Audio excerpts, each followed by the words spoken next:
lack of opportunities to employ these youth. I mentioned the other day that it's a shame that currently we find African children drowning in the Mediterranean, trying to reach Europe. To them it's a greener pastures. They're escaping poverty. They're escaping lack of employment back on the continent of Africa. It's a shame. We need to create an enabling environment for these youth to be able to get employment in Africa. But that doesn't mean that we must only work for companies in Africa. That's why the reason why I'm very happy that we are talking about people living in Kenya and working for companies in Germany.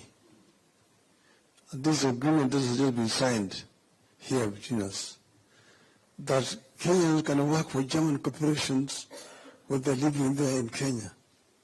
Okay? And then, so, in other words, instead of these people exporting labor to Africa, we are the ones who are now exporting labor where? Here. Because you see, whereas we have a youth dividends, these people have got a youth deficit here. It's an aging society. It's an aging society.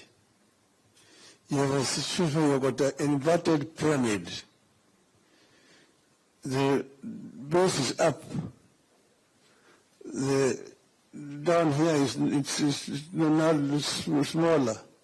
You've got a smaller population carrying the bigger population. The pensioners are more than the working population. Here, this because kwa nini hawataki kuzaa? Hawajui kuzaa siku hizi. Wengine wanaume wanaingiana na wanaume wenzao. Na kina mama vile vile hawataki. Wanakaa na wanaume peke yao. Sijapinga hii mambo hii ya ushoga, lakini sijaunga mkono vile vile.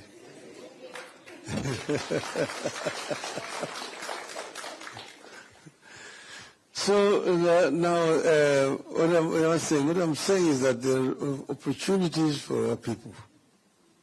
And that's why I'm so happy that the government has signed an agreement here with the government of Germany, so that our people who are living here can live and work here properly without exploitation.